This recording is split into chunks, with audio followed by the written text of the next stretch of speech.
that work. You know why? You know why Bone's not showing? He's got a producer link. Wait, he's not even showing in the live? No, I'm watching it. Hey guys, we're live right now. Bone's not. Technical Bone, sign out and sign difficulties. back in with the right link.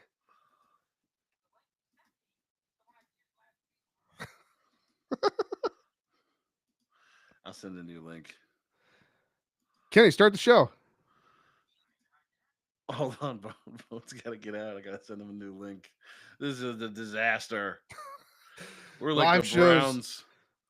We're just like the Browns. We're like the Browns of podcasting. I'm removing him.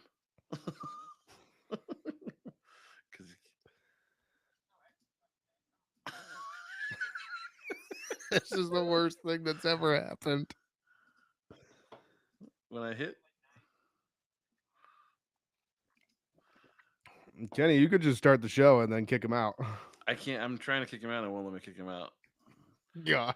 This is an unmitigated disaster.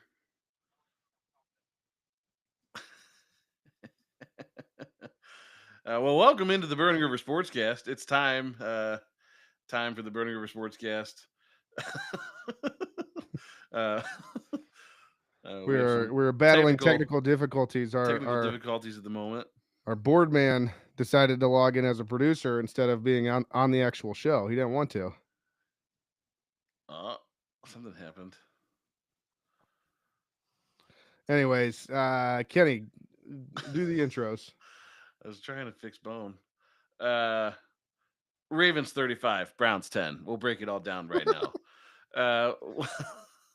Welcome into the final post-game live edition. Thank God.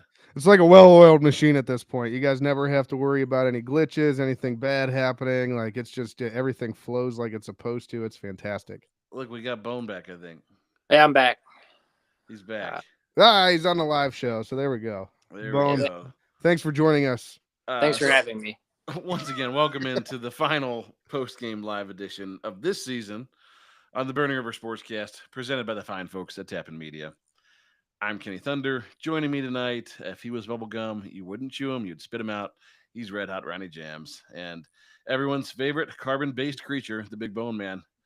Gentlemen, good evening. Happy to have you both to share in another ugly yet predictable Browns loss. I'm never happy to join you. Yeah, hello. Feels bad. Feels real bad. Yeah, it feels real bad. Back to Red Hot. Where can our listeners find the dopest dope they ever heard on a podcast? A #1 rated football podcast in all of Good Pods, as well as the unofficial podcast of Cleveland Browns backers everywhere.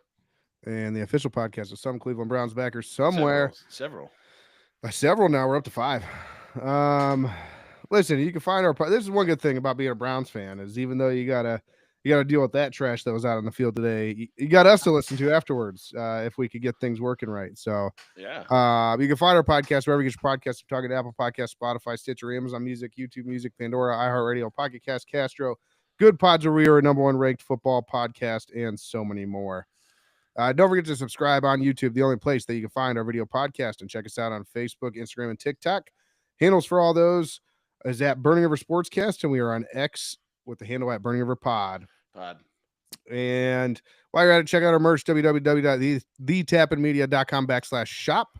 All kinds of stuff in there. But before we get started, I do want to give a quick shout out to some of our sponsors. First of all, Towpath Distillery. Towpath Distillery, been with us since the beginning, an award-winning craft distillery located in Akron, Ohio. Towpath focuses on high-quality spirits carefully made in small batches. Towpath Distillery, handcrafted, award-winning, small batch, local, and family-owned. And then True Fan Travel, they make away games, home games with all-inclusive travel packages. They had trips this year to Las Vegas, Washington, and New Orleans. We were a part of the New Orleans trip. It was awesome. That was a highlight of the Browns season for me. Yeah. Sure. Except for the Browns losing in New Orleans. Well, yeah. Everything up until then was cool, though. The experience at the game, though, was still top-notch. Still badass. It was top-notch, yeah. Stellar. Yeah. And they don't just do football games either, or even just sports for that matter. Some of the other things they're involved with and have coming up this year include the Kentucky Derby and Oktoberfest. So be sure to check them out. Highly recommend one of those travel packages. You will not be disappointed.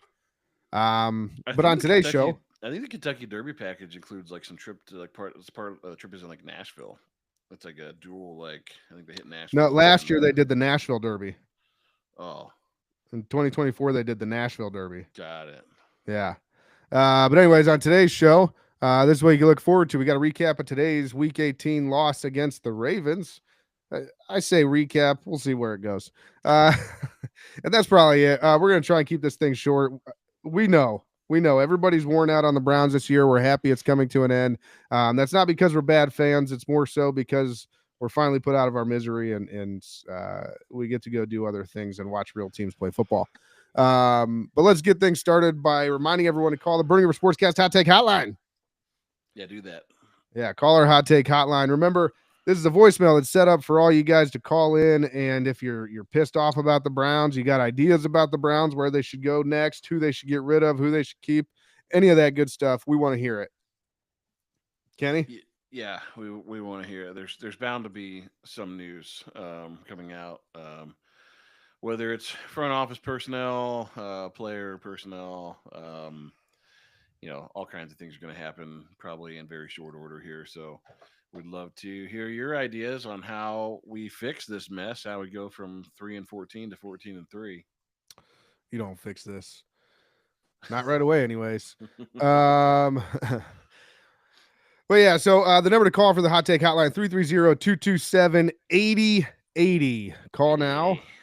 Operators are not standing by, but we will take that hot take and put it on air.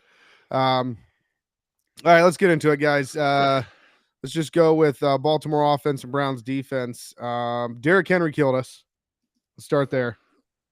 I mean, he didn't do anything in the first half. He only had like 15 yards rushing, and then he had like 130 in the second half. Well, so as I was saying, in the grand scheme of things, Derrick Henry killed us. Sure. 20 carries for 138 yards. He averaged basically 7 yards a carry, had 2 touchdowns.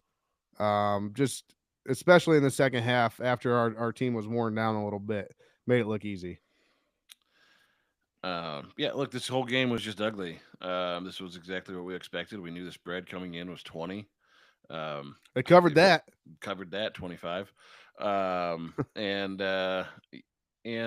look, I mean, everything about this was collegiate, right? The spread was a collegiate spread. The Browns were running a collegiate offense with dual quarterbacks because we couldn't figure out which one we wanted to be in the game.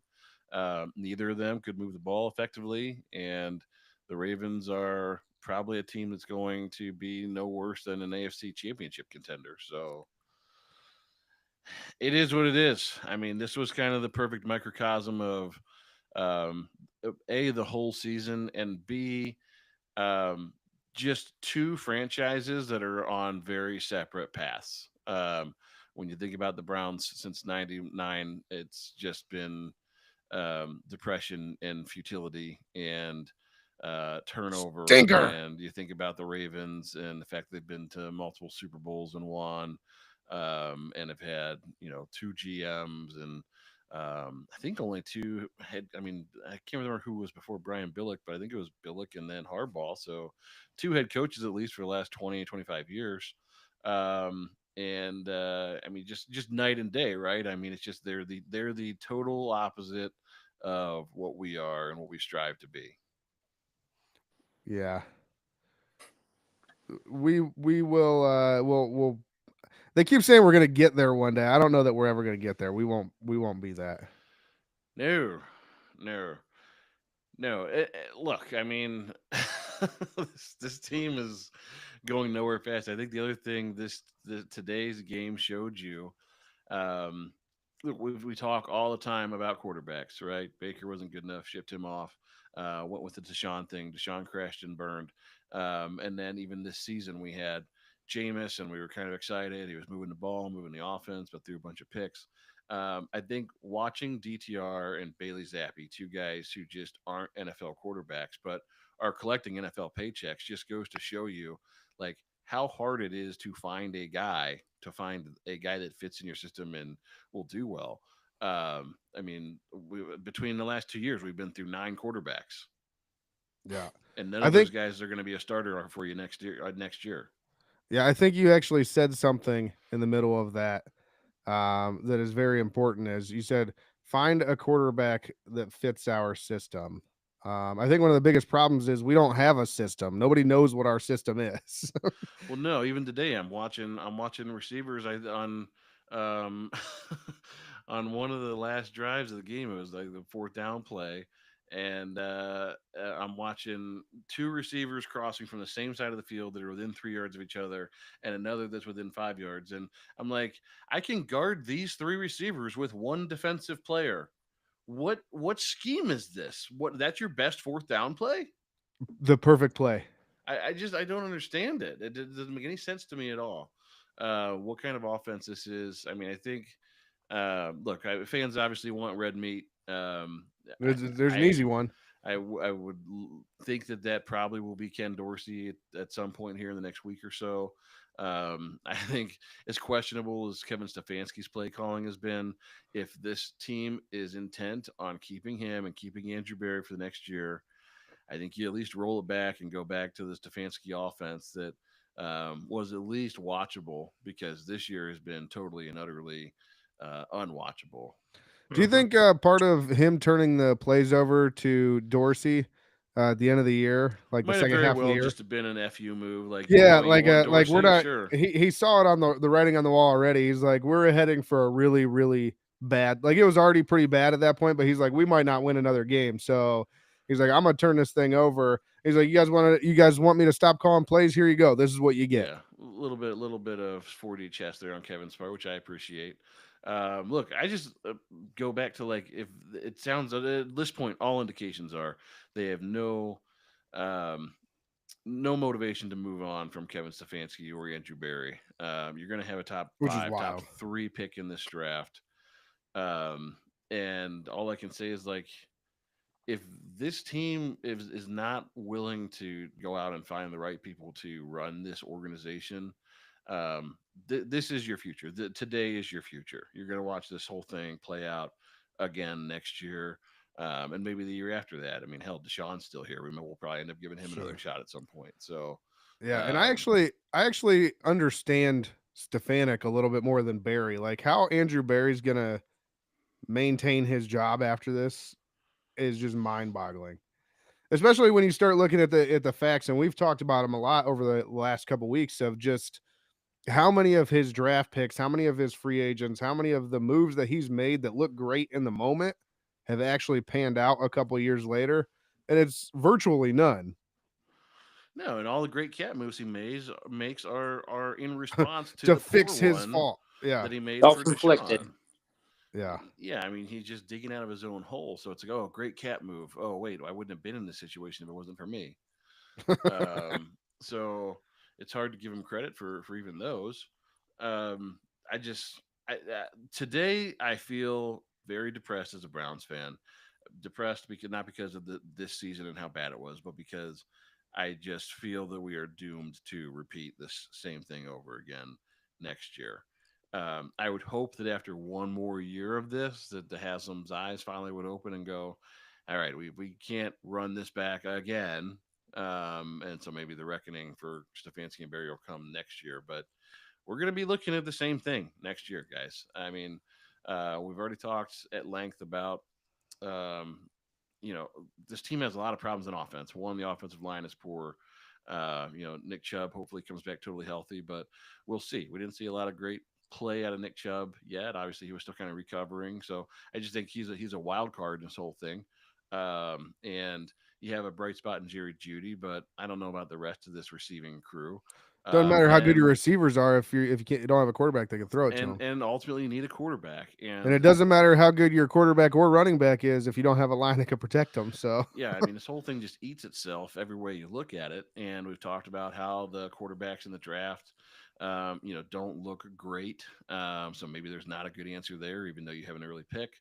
And your answers for quarterback outside of the draft and free agency and via trade are looking like guys like Kirk Cousins, Sam Darnold. The Kirk Cousins thing has like caught fire over the last week. yep. Look, I think it's there was simply because we're cap strapped and well, he's yeah, going to go for the veterans minimum. it's one of the only moves you can make. And like there was a time when I would have been happy with Kirk Cousins as our quarterback. I just think Kirk Cousins has probably played his best football already. So I don't know what bringing Kirk Cousins here does for you at this point. I mean, I think he went the last 4 games in Atlanta without throwing a touchdown before he got benched for the rookie. Well, So you touched on it a little bit, but what about Sam Darnold, or even the new one that's popped up is that they might keep Sam Darnold and field trade offers for JJ McCarthy. well, yeah, and I look at Sam Darnold and I look at that and I'm like, Sam Darnold is almost in that same group of like he is in the same group of a Geno Smith and a Baker Mayfield. Like they experienced success when they found an offense and a coaching staff that believed in them and built their offense around what they could do. So if we bring Sam Darnold out of Minnesota, is there any guarantee that he's Minnesota Sam Darnold or does he become Carolina Sam Darnold? I think that's the question. It's like he's in a good spot right now, as is Baker, as is Geno. They're running schemes that fit their skill set, which is good for those guys. But I don't think we've always had these discussions, right? It's like, could you take Peyton Manning and just put him on the Browns, or would the Browns be good? Could you take Tom Brady and put him on the Browns? Would they be good? Maybe. Like, yeah, these guys were high level players, but like, if everything around them is shit, can There's a they be limit good? to even the best football player's ability to put the team on his back and carry them through everything. Right. And I mean, I was shaking my head the whole time you were saying that, just because I imagine, especially at those times, like when Tom Brady and Peyton Manning were good, and how just dysfunctional and terrible our team was top to bottom. It's like it wouldn't have mattered. You could have thrown them on our team, and they would have. By the time they were done with the Browns, they would have been run out of the NFL. Yeah, I mean, maybe their greatness equates to 3 more wins on a team like the Browns. So you go from for your 4-12 seasons or whatever back then to 7-9, but you're still not going anywhere fast, and you're watching mediocre football because this thing is broken in way more ways than one. So. I mean, even the offensive line. Like, I don't know how you fix the offensive line. I mean, I think you look at the offensive line, and over the last few weeks, there was a few games where the team had over 100 yards, and you start to go, it wasn't that terrible. It didn't feel like you had the same sack propensity that you had early on with Deshaun holding the football as much as he did. So like you get kind of in this like maybe they're not as bad as I thought, but they still weren't blowing up holes for running backs. They still weren't doing a good enough job protecting. Still had a lot of pre-snap penalties and things. And I mean, look, that line is full of guys that in Cleveland we've respected and thought were high level players for a long time, right? Like, are you getting rid of Wyatt Teller? Like, do we think Wyatt Teller is washed? Yeah, I mean, Doesn't seem like it. I mean, Joel Batonio is a Hall of Famer. I mean, as long as he wants to come back and play, are we telling him no? I hope not. Ethan Pochik, I think, has probably been the most consistent player along that offensive line all year long, so I don't think he's going anywhere. yeah. And then you have question at right tackle with Jack Conklin, but Jack Conklin's issues were the fact that he was injured all the time, and he played, I think, the last like 13 games. So, like, are you gonna move on from Jack Conklin? Like, he clearly left tackle's a problem. But are you telling me like we can draft an all pro left tackle in the first, second, third round, and that's gonna fix this offensive line? Like, you almost have to reshuffle the deck entirely, and it's just again not things that are gonna happen in 1 year under Stefanski and Barry. Yeah. Well, I would add, was Dawan Jones a one-hit wonder for his rookie year or what? Like, what the hell happened? I know he was hurt a lot this year, but seemed like when he did play, he wasn't the same shell of himself from the year before. So Yeah, I mean he had a really hard time, and then he went and got hurt. So I just I mean you have some major problems on that line, but it's like how do you determine who's going to stay and who's going to go? Because again, I look through those yeah, names and I go, well, individually, would I like to have this guy on my roster? And as you break it down, you probably go, well, yeah, sure, like he's a good lineman, yeah, and so you have a whole host of problems there. And again, the quarterback thing is not getting any easier. I mean, maybe you draft a guy like Ashton Genty, and he's a building block for the future. But that certainly isn't going to fix your team overnight. Maybe he ends up being the next type of Nick Chubb type running back that can rush for 1,400 yards in a season and give this team back a solid running game. Um, but that's just one piece, and I still think that you're light in receivers. And Joku, I think we all believe in is a tremendous athlete. Has been here a long time, still relatively young. Hmm. He's good, but he was banged up a lot this year. He's still one of those guys that has yet to take the mantle of becoming a top three, top five guy at his position in the league, even though he has the talent and the skill set to do so.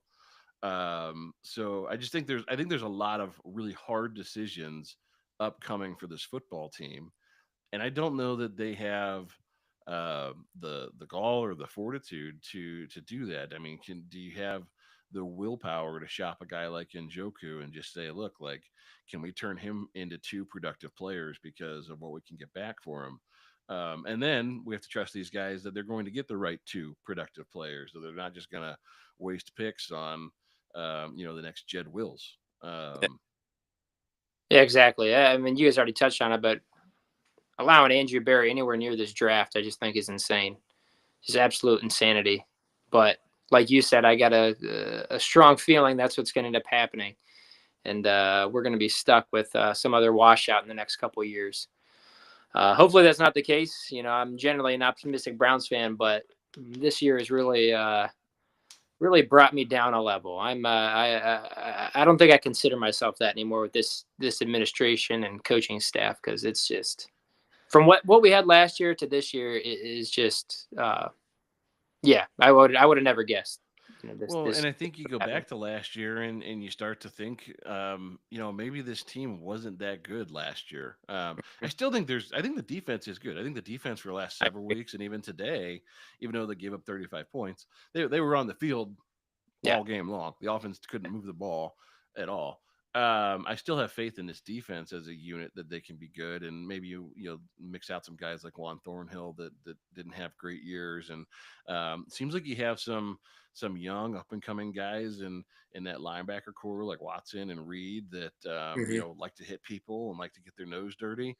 Um, I want to and wish the so Koromoa, man. I hope he comes back. well, I yeah, hope he comes JOK comes play. back. So, I don't think the defense is far away from being a contending unit again. But the biggest problem with the defense this year was the offense, and the Yep. offense is entirely broken. And I think last year what we ended up with was a team that was, competitive enough on offense during the early part of the year that by the time Joe Flacco showed up, I think he could cover up a lot of those Yeah. mistakes because and again, is it the fact that Joe Flacco is the best quarterback of all time? Is he a Tom Brady or Peyton Manning? No, but I think that the system we were running last year was a great fit for Joe Flacco, and I Yes. think because of that, it hid a lot of the messy underbelly of this team that we ended up seeing in full this year when you lose a guy like Joe Flacco because there's no one to get rid of the ball in less than 3 seconds and to Yeah. zip it into receivers and hit them, on the dot. And frankly, a lot of that offense last year was, a Joe just kind of ripping it and having fun, and he was ripping it to Amari Cooper, who was just flying Yeah. down the sideline, which just isn't really a sustainable NFL offense. Like it was a ton of fun to watch, but like let's be honest, I mean that game against the Texans or whatever, I think Amari Cooper had like 280 yards receiving, like I mean, that was a large part of the offense was the deep ball, and to Joe's credit, like he throws an accurate deep ball, but you can't just live and die by that in the NFL. You got Yeah. to be able to sustain a running game. You got to be able to mix and match and move the sticks when you need to. So, um, yeah, all that to say, like I just think this team is really far away on offense, and I don't trust the guys in the front office to fix it at this point, which is just a harrowing feeling to have as a Browns fan because we've been through this so many times, and it's so depressing and so vile and so putrid to watch. But I can't tell you the last time that I had this little fun watching this football team, Hmm. even in years where we were really bad. I mean, this whole team, this whole year has just felt like an absolute slog to get through. Felt like they had no plan, no clue, no recipe for getting better, and that they were just going from week to week, just hoping they could, all get out with their jobs. And I think that's where we are right now. And I don't think that's a comfortable place to be going into 2025. And here's the thing. I mean, we're watching Pittsburgh and Baltimore or Cincinnati right now. We just watched the Ravens whoop on us. Like, this division's not going anywhere. Yeah. I mean, Joe Nope. Burrow seems healthy, is playing MVP caliber football. The Pittsburgh Steelers finally have an offense, be it with Justin Fields or Russell Wilson. If they continue to add, they're prolific in the draft for adding great wide receivers and great defensive personnel. So like I expect they will get better in the offseason. And like we said, I think the Ravens team that we just played is likely a contender for at least the AFC championship. So um, this division is not it's not like we play in the AFC East or Right. the AFC South where 9 and 8 is going to get the job done. Like you got to be better than mediocre to above average if you're going to do anything in this league. And I say that in a year where we beat the Steelers and the Ravens. It's weird, but I just think that was such an anomaly, and it was the Jameis effect early on.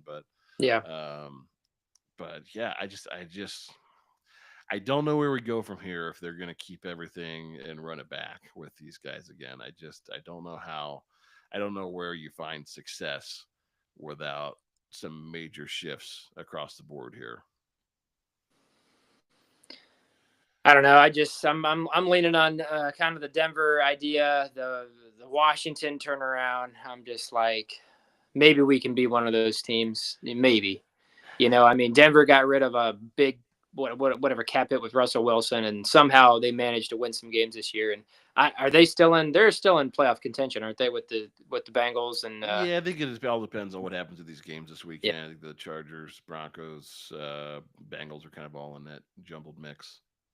yeah. Because I mean, like you said, our defense. I feel like our defense can still be there, and if we can get some type of competent quarterback play next year, who knows? I mean, the offense is so far off, but it's just if there's any glimmer of hope, I feel like our defense can still be good, and maybe our team can rally around that at least. I just think this year, the offense was so terrible. Everybody lost hope. I feel like on that team when Deshaun was playing, and the season was lost within 4 games because Yeah.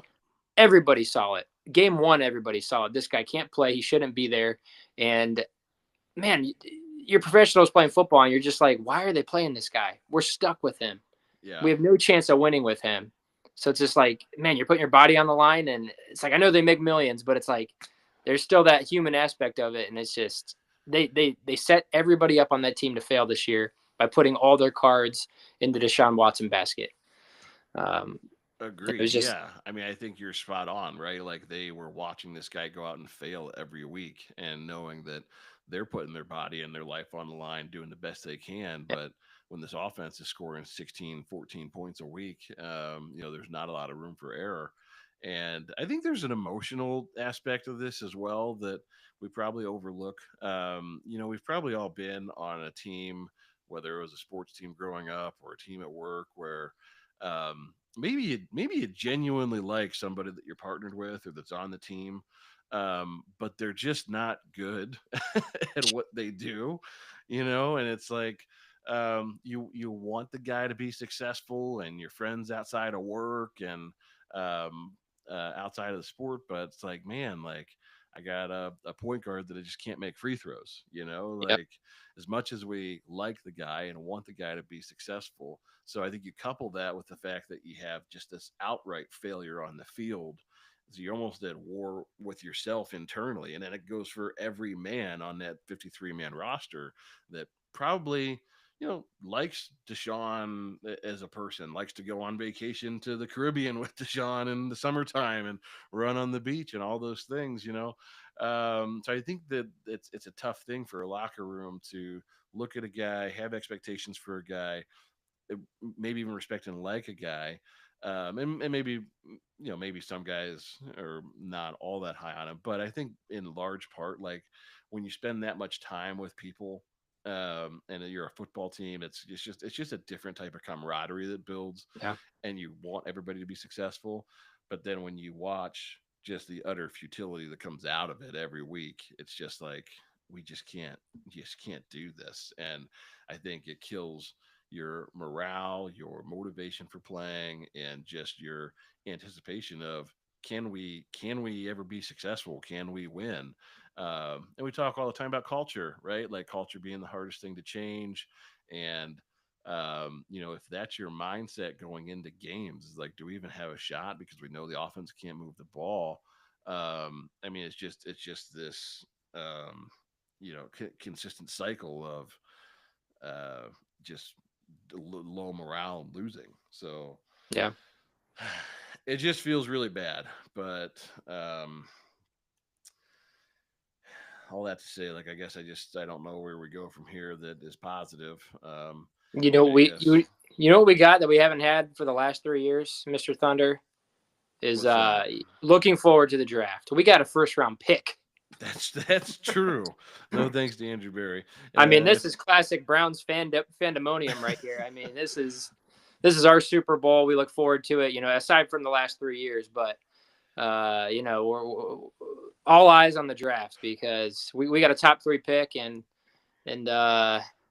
something will hit. Maybe something will hit. I I would don't know. just I would just say don't get too comfortable because Yeah. if Andrew Berry has anything to say about it, he'll trade that pick away. These Yeah, yeah, picks. that's true. Next thing we know, we're picking 27th. Yeah, and I fully expect, like, honestly, like, I mean, again, if you're unless you're enamored with one of those quarterbacks or a playmaker like Ashton or what's the other kid out of Colorado, Travis Hunter, unless you're enamored with one of those guys, um, and you're thinking, hey, I need to, get 2 linemen in this first round, type deal. I think it very well could be one of those drafts where we're going, hey, we need to just restock capital and get Sure. turn this one pick into 2 or 3 players. Um, so yeah, I wouldn't bank your hats on being number 2 or 3 or even one, whatever the final season ends here and we get the final rankings. But plus, I just don't trust Andrew Berry. He might just trade Yeah, that first round pick for like a new sink in the men's room.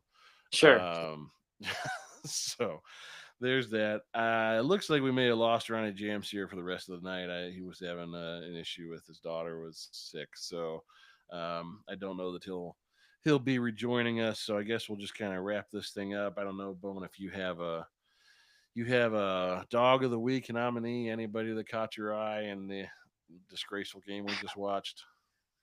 I don't know. We were kind of talking about him earlier, but it was Winston Reed, right? That was his name, that linebacker, young linebacker. Yep. I don't know. He was making some hits. Was that He was kind Rashad Bateman that he laid out early in the game? yeah, it might have been. It might have been Bateman. I mean, it was a huge hit on a receiver, and it was one of those where in real time it happened, and you're just looking for a flag because it was high Yeah, contact, yeah. and like fortunately, like it was super clean. Yeah, I mean that dude's fast, so he's my nominee. I know he made a nice hit on Derrick Henry. I know, like over the middle. I mean, Derrick Henry still had probably 7 yards on the carry, but man, he lit him up good. Derrick Henry's a big boy. God, how So impressive is Derrick Henry at 30 or 31 years old? I mean, we were you and I and Ronnie James. We were on the Browns cruise last year. I think when the news broke that Baltimore had traded for Derrick Henry, and we were all like, uh that ain't good. And then, to watch it in real time this year, 1,900 yards, 16 touchdowns. And you can, combine that with Lamar throwing for 4,000 yards, 40 touchdowns, and rushing for 800 himself. I mean, man, what an embarrassment of riches in yeah, Baltimore. yeah. Derrick Henry takes care of himself. I think he's gonna be a force the next couple of years. Well, and I just think he just gets nastier and tougher as the season goes on, man. Like I remember watching week 1, 2 of his games and thinking, maybe this whole thing won't work out the way we expected to, but like watching him today, man, like he looked Hmm. as fast and as healthy and as strong as I've ever seen him. So, yeah, I mean, kudos to him because he does obviously take care of his body in a really detailed way for sure. So you got Winston Reed.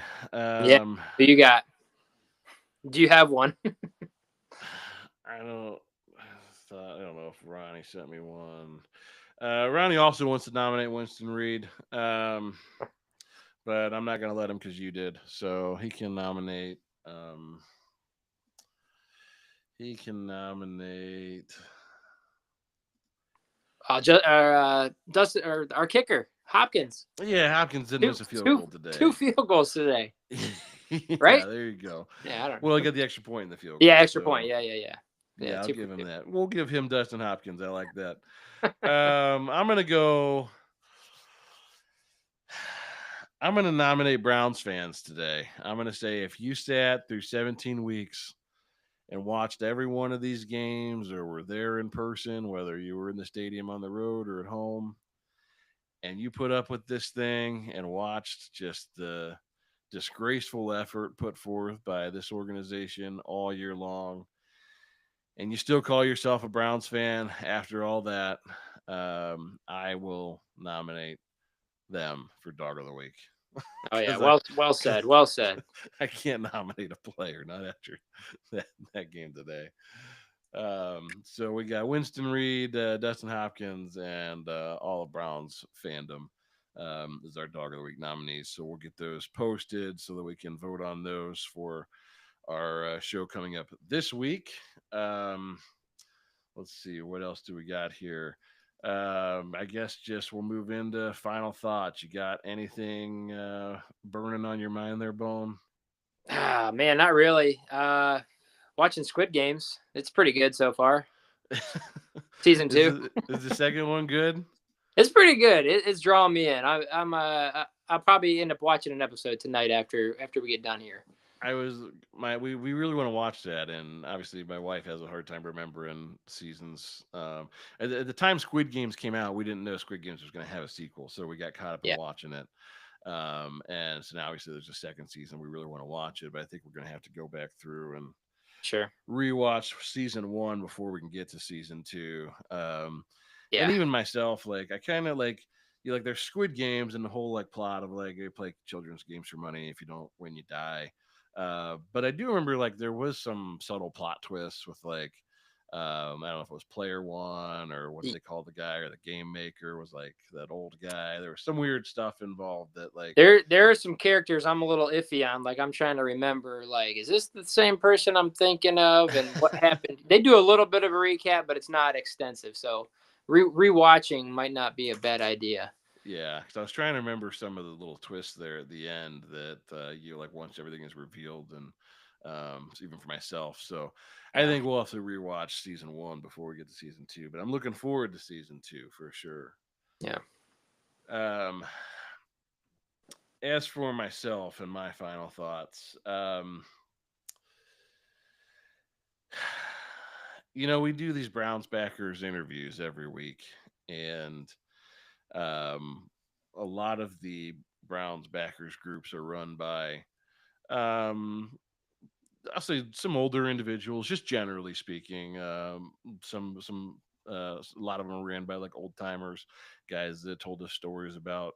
They were either at or remember watching, the '64 championship, and Yeah. obviously remember fondly the '80s Browns and the move to Baltimore and those things. So, um, I would just say that if you're one of those guys, one of those old timers, and you're working every week for this franchise and for your group to put on those shows. And, we say every year, maybe next year, I would say eat your vegetables, get your exercise in, um, do everything you can to buy yourself another year or two because this team is just not going anywhere fast. Since 1999, the Browns are 144, 291, and a 1. And I just fear that that's going to be more of the same next year before before ownership finally does something about this pitiful organization. So again, just if you're one of those older folks out there, you're waiting for that championship run. I think you're just going to have to, do what you can to make it another year or two, because it's not going to happen next year. I'll be shocked if we win, 5-6 games next year, unless we see some absolutely marvelous changes in the offseason, which I just am not counting on. I just don't. I think there's too much to be done and too few resources and time to get it done in 1 year. So we hope we don't lose any of our friends before they have a chance to see this team make a deep run into the playoffs. So that'll be my final thoughts. That'll do it for us. Let's see here. Final reminder to call Burning River Sportscast Hot Take Hotline. Don't forget to call and leave your hot takes. Remember, we want your hot takes. We want to hear all your thoughts, all the things that are going on in your head, and what you think about the off season. That number to call in is 330-227-8080. And be sure to check out our gear, www.thetapinmedia.com/shop. And this week you can expect our normal show that will be released on Thursday. This, again, is our final live broadcast of this season. We'll be back with live broadcast following games again next season. So we look forward to having you on our live channel then, but we'll be on sabbatical until then. And we'll kind of be doing our season recap, our post-mortem on the Browns this week, kind of reviewing all the things that happened, what went wrong, and where. We'll probably do a quick kind of playoff preview, just given what we know going into this week and maybe our expectations for how the playoffs are going to play out, and just kind of leave you with that.